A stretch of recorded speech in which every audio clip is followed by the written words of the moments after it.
प्यारे बच्चों, अस्सलाम वालेकुम। आज 8th क्लास के लिए मेरा टॉपिक है मज़मून नवीसी।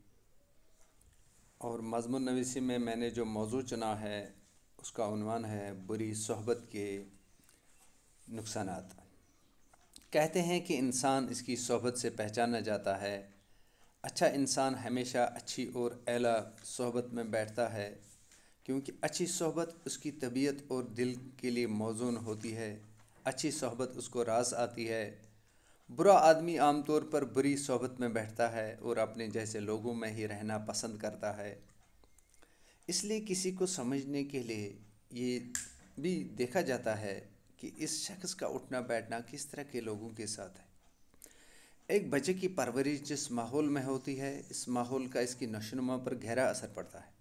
आमतौर पर देखा जाता है अच्छे और ईमानदार घरों के बच्चों में भी यही वصف पाए जाते हैं।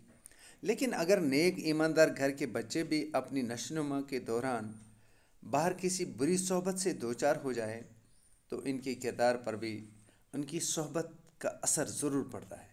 इस हकीकत में कोई शक नहीं कि इंसान पर माहौल और सोहबत का गहरा असर पड़ता है।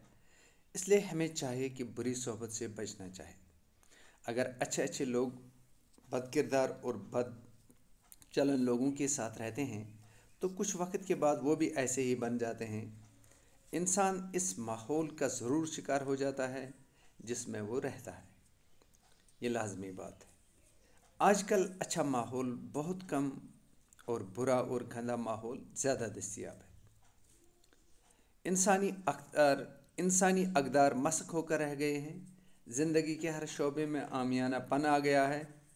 इंसान को चाहिए कि वो खुद और अपने बच्चों को भी बेहूदगी से बचा कर रखे ज़िंदगी में मस्बत पहलुओं को उजागर करें। ये था हमारा आज का टॉपिक। सभी बच्चों से गुजारिश की जाती है कि जो मैं मज़ामीन उन्हें यहाँ पढ़ाता हूँ वो उनको ज़ुबानी याद करें। पहले कापी पर अच्छी तरह से उतारे ताकि कोई इमला में कोई गलती नहीं होनी चाहिए, फिर उनको याद करें।